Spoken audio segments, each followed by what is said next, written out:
Romeo के नाम संत पौलुस का पत्र अध्याय 8। अब जो मसीह यीशु में हैं उन पर दंड की आज्ञा नहीं, क्योंकि वे शरीर के अनुसार नहीं वरन आत्मा के अनुसार चलते हैं। क्योंकि जीवन की आत्मा की व्यवस्था ने मसीह यीशु में मुझे पाप की और मृत्यु की व्यवस्था से स्वतंत्र कर दिया। क्योंकि जो काम व्यवस्था शरीर के कारण दुर्बल होकर ना कर सकी, उसको परमेश्वर ने किया, अर्थात अपने ही पुत्र को पापमय शरीर की समानता में और पाप के बलिदान होने के लिए भेजकर शरीर में पाप पर दंड की आज्ञा दी। इसलिए कि व्यवस्था की विधि हम में जो शरीर के अनुसार नहीं वरन आत्मा के अनुसार चलते हैं पूरी की जाए। क्योंकि शारीरिक व्यक्ति शरीर की बातों पर मन लगाते हैं, परंतु आध्यात्मिक आत्मा की बातों पर मन लगाते हैं। शरीर पर मन लगाना तो मृत्यु है, परंतु आत्मा पर मन लगाना जीवन और शांति है। क्योंकि शरीर पर मन लगाना तो परमेश्वर से बैर रखना है, क्योंकि ना तो परमेश्वर की व्यवस्था के अधीन है और ना हो सकता है। और जो शारीरिक दशा में है वे परमेश्वर को प्रसन्न नहीं कर सकते। परंतु जबकि परमेश्वर का आत्मा तुम में बसता है तो तुम शारीरिक दशा में नहीं परंतु आत्मिक दशा में हो। यदि किसी में मसीह का आत्मा नहीं तो वह उसका जन नहीं, और यदि मसीह तुम में है तो देह पाप के कारण मरी हुई है, परंतु आत्मा धर्म के कारण जीवित है। और यदि उसी का आत्मा जिसने यीशु को मरे हुओं में से जिलाया तुम में बसा हुआ है, तो जिसने मसीह को मरे हुओं में से जिलाया वह तुम्हारी मरणहार देहों को भी अपने आत्मा के द्वारा जो तुम में बसा हुआ है जिलाएगा। हे भाइयों, हम शरीर के कर्ता नहीं ताकि शरीर के अनुसार दिन काटें। क्योंकि यदि तुम शरीर के अनुसार दिन काटोगे तो मरोगे, यदि आत्मा से देह की क्रियाओं को मारोगे तो जीवित रहोगे। इसलिए कि जितने लोग परमेश्वर के आत्मा के चलाए चलते हैं वे ही परमेश्वर के पुत्र हैं। क्योंकि तुम तो दासत्व की आत्मा नहीं मिली कि फिर भयभीत हो, परंतु लेपालकपन की आत्मा मिली है, जिससे हम हे अब्बा, हे पिता कहकर पुकारते हैं।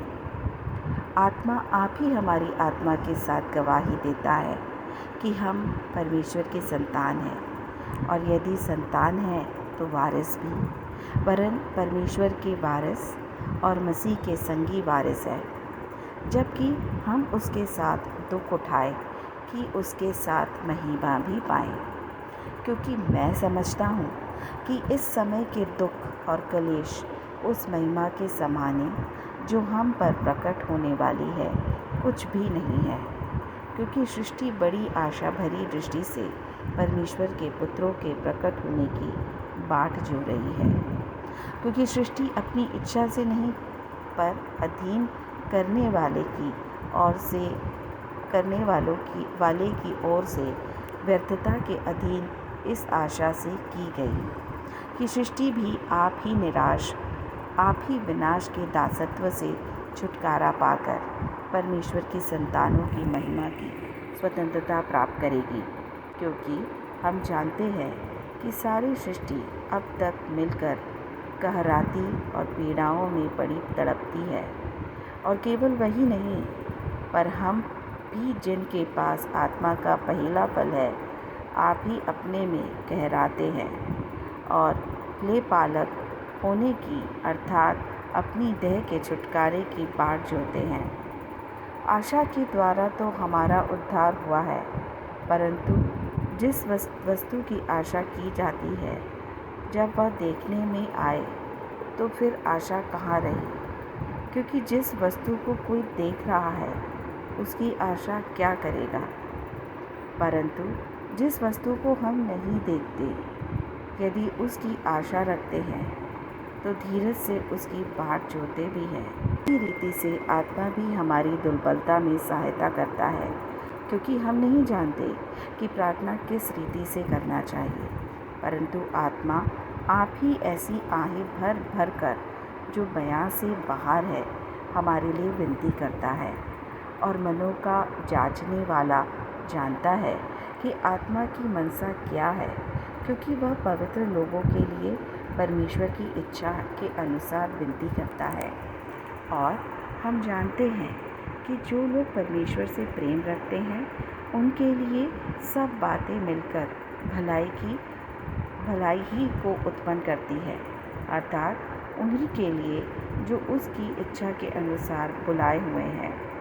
क्योंकि जिन्हें उसने पहले से जान लिया है उन्हें पहले से ठहराया भी है कि उसके पुत्र के स्वरूप में हो,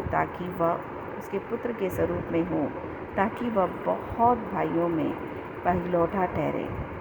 फिर जिन्हें उसने पहले से ठहराया उन्हें बुलाया भी, और जिन्हें बुलाया उन्हें धर्मी भी ठहराया है, और जिन्हें धर्मी ठहराया उन्हें महिमा भी दी है। सो हम इन बातों के विषय में क्या कहें? यदि परमेश्वर हमारे ओर है तो हमारा विरोधी कौन हो सकता है? जिसने अपने निज पुत्र को भी ना रख छोड़ा, परंतु उसे हम सब के लिए दे दिया, वह उसके साथ हमें और सब कुछ क्यों कर ना देगा? परमेश्वर के चिन्हों पर दोष कौन लगाएगा? परमेश्वर वह है जो उनको धर्मी ठहराने वाला है। फिर कौन है जो दंड की आज्ञा देगा? मसीह वह है जो मर गया वरन मुर्दों में से जी उठा और परमेश्वर की दाहिने ओर है और हमारे लिए निवेदन भी करता है। कौन हमको मसीह के प्रेम से अलग करेगा? क्या क्लेश या संकट या उपद्रव या अकाल या नंगाई या जोखिम या तलवार? जैसा लिखा है कि तेरे लिए हम दिन भर घात किए जाते हैं, हम वध होने वाली भेड़ों की नाई गिने गए हैं।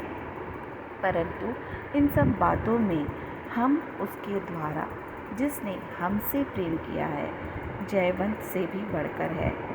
क्योंकि मैं निश्चय जानता हूँ कि ना मृत्यु, ना जीवन, ना स्वर्गदूत, ना प्रधानताएं, ना वर्तमान, ना भविष्य, ना सामर्थ्य, ना ऊंचाई, ना गहराई और ना कोई और सृष्टि हमें परमेश्वर के प्रेम से जो हमारे प्रभु मसीह यीशु में है अलग कर सकेगी।